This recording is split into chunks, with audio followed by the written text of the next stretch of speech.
하이닉스 보시겠습니다. PBR상 저평가에 해당하는 종목이고요. 그리고 지난 6개월 외국인의 매수가 있었고요.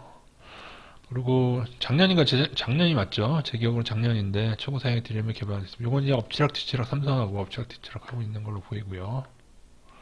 일단 6개월간 매수 상해를 이어오다가 지난 주말께 그러니까 목금이죠. 그때 메인이 좀 매도해가지고 좀 조정 중에 있습니다.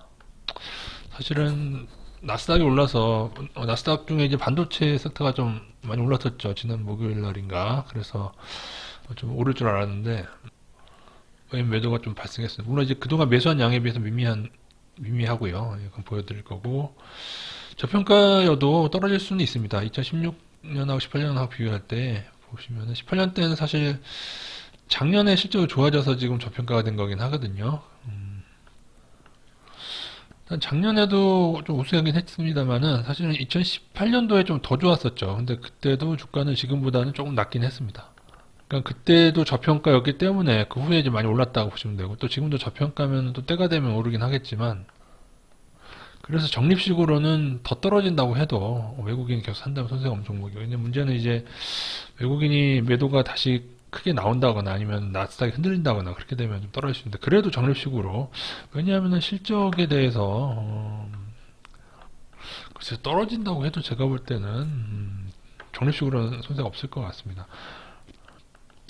향후 성패는 이제 디램은 이제 하이닉스가 월등하죠. 월등하고 디램에서 차지하는 비중이 꽤 괜찮은데 이제 삼성과 비교했을 때 낸드 시장에서 좀 열세인데 낸드로 점점 진출은 하고 있습니다. 그래서 앞으로 낸드 시장 성공 여부에 달려있다고 저는 보고 있고요. 또한 반도체가가 디램과 업황에 좌우하고 렉스님께서 댓글을 달아주셨지만 지금 환율도 꽤 높아서 반도체가 사실은 환율 수출 종목이니까 그것도 괜찮은데 글쎄요. 지금 하도 이제 기관이 계속 매도하고 있어도 이제 기관 놈들 때문입니다. 제가 볼 때는 현재 하이닉스 PBR 2.34 양호하죠. PER도 8.9 작년 실적 대비해서 8.9 10 아래면 매우 양호한 겁니다. 더군다나 12개월로 한 분기를 전체로 계산했을 때는 또 6.5까지 떨어지고 그러니까 최근에 분기가 괜찮았다는 얘기가 되게 아마 4분기 기준일 것 같긴 한데요. 이게 이건 연결이고요. 연결만 좋으냐 하면은 별도도 조금 올라가긴 하는데 나쁘지 않습니다. 비슷합니다. 근데 아까 말씀드린 대로 사실은 실적이 작년도에 엄청 좋아졌다고 반도체, 삼성전자도 그렇고 다 좋아졌다고 하는데 사실은 두 종목 다 2018년도에 비하면 못합니다. 18년도에 영업이익 더 좋았었고요. 보이시죠? 그리고 사실 18년도에 더 저평가였고 그때 주가가 지금보다 더 낮았으니까요. 그래서 주가라고 하는 것은 저평가 기간이 존재합니다. 뭐 여러 가지 이유로 그래서 뭐 주식 자체 돈이 몰리는 것도 그렇고 그런데 사실은 지금 정도면은 그래도 조금 더 올라줄 수 있는 거라고 보긴 하는데 사실 제 기억으로는 최고의 저평가였을 때는 2016년 경이었던 것 같아요. 제가 옛날에 3만 원대에서 엄청나게 사이닉스를 제가 여러 번 얘기했었는데 기어이 또 한 번 누르더니만 개인들을 털고 대세 상승 시작했던 기억이 있습니다. 그리고 실적이 이쯤이 18년도인데 이제 실적 계속 좋아지면서 18년도 했는데도 그때가 얼마냐? 그때도 실적이 지금보다 좋아졌어도 8만 원대였으니까 그러면서 개인들 다 빠져나가고 나니까는 또 추가로 상승하고 뭐 그런 식으로 되고 있습니다. 최근은 보시면 지난 6개월 여기가 이제 2022년도 여기가 2021년도 여기가 이제 작년이죠. 언제부턴가 이제 외국인이 나가다가 하이닉스만 엄청나게 이제 들어왔거든요. 요게 거의 6개월간 매수 상위에 기록될 정도로 외국인이 많이 늘어났는데 살짝 떨어진 거 보이시죠? 살짝 지난 주말에 떨어지면서 이렇게 같이 이렇게 살짝 눌렸는데 삼성전자는 다릅니다. 삼성전자는 아직도 이렇게 많이 들어오질 않았고 하이닉스 위주로 들어왔는데요. 사실 향후에 기관은 지금 계속적으로 그러니까 기관이 문제인데 이게 기관이거든요. 기관이 계속 재작년부터 작년부터 계속 나가고만 있어가지고 주가방에 걸림돌이 되고 있죠. 그래도 제 생각에 외인이 이렇게 들어와 줌으로 인해서 다른 종목들보다 훨씬 반등이 많죠. 그죠? 다른 종목들은 다 이 언저리 떨어진 이 언저리에서 노는 애들이 많은데 삼성전자도 여기서 놀고 있지 않습니까? 역시 외국인이 들어와 줬기 때문에 많이 올랐는데 이후에 외국인이 어떻게 될지에 따라서 달라질 것 같습니다. 다시 말씀드리지만은 외국인이 매도 좀 나갈 상관없어요. 또 나갔다 들어왔다 하는 거기 때문에, 이런 식으로 나갔다 들어왔다 하는 거기 때문에 적립시장에 손색이 없을 것 같고요. 근데 중단기 투자하시는 분들은 그래도 여기 이 라인은 지켜내는 게 좋죠. 그죠? 여기가 깨지게 되면은 좀 조정을 보십시오. 여기는 지켜내면은 올라갈 것 같고요. 지금 어떻게 보면 약간 수렴을 하고 있는데 주가가 이렇게 수렴하고 있다고 표현을 하죠.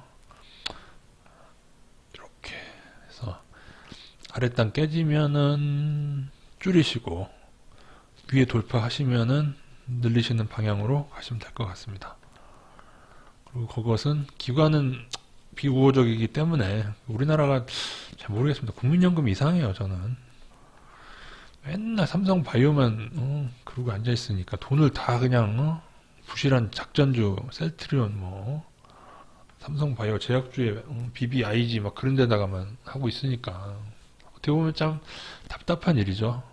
그래서 차트 대응은 무리가 없을 것 같습니다. 여러분이 보셔도 요거는 거의 가는 방향대로 가게 될 가능성이 큽니다. 제가 볼 때는 물론 헷갈리게 하면 막 뚫었다가 막 다시 떨어지고 막 이렇게 헷갈리게 할 수 있는데 그럴 수도 있겠지만 그럴 경우에는 또 다른 라인을 잡아서 봐야 되겠지만요. 그래도 제가 볼 때 일단 뚫으면 좀 가지 않을까. 전 좀 지난 주말에 좀 가리라고 봤는데 못 가네요. 어쨌든 그나마 다행인 건 삼성전자에 비해서 개인들의 물량이 많지 않기 때문에 나중에 혹시 또 충격이 와도 삼성전자보다 양호하지 않을까 그 정도로 보여집니다.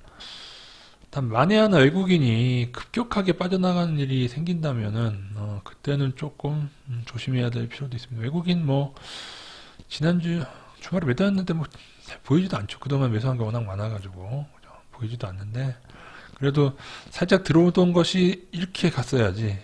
자꾸 이렇게 되면 안 좋은 거죠. 그러면 요 두 방향에 따라서 주가도 결정되리라 보여집니다.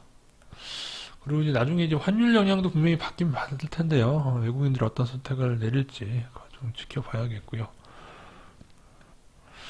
하이닉스가 영원히 삼성에게 낸드도 밀리고 디램도 결국에 밀릴 거라고 보시는 분은 그럼 삼성전자에 투자하셔야죠. 그죠? 삼성전자도 지금 개인이 많아서 떨어지는 것 뿐이지 그렇게 실적이 안 좋고 그런 건 아닙니다. 근데 삼성전자는 2018년도에 개인이 하도 매수하니까 액면 분할로 그래서 패대기 당한 적이 있는데 삼성전자는 외국이 안 들어오면 구원을 못 받을 것 같은데요. 제가 볼 때. 모르겠습니다. 많은 개인을 안고 외국인이 올려줄지 아니면 외국인조차도 기관처럼 한번 개인들을 삼성전자 양호하더라도 털고 갈지 그거는 단기적으로는 얼마든지 왜곡이 가능하기 때문에 삼성전자든 하이닉스든 중간에 아무리 떨어지더라도 장투자들은 그다지 신경 안 쓰셔도 됩니다. 그죠? PER, PBR이 둘 다 양호한데요. 그죠? 삼성전자의 경우는 별도로 보면 조금 떨어집니다. 15 정도까지 올라가니까요. 그러니까 별도로 봤을 때도 하이닉스가 PER, PBR 삼성전자보다 훨씬 나은 국면이 되겠습니다. 예, 이상입니다.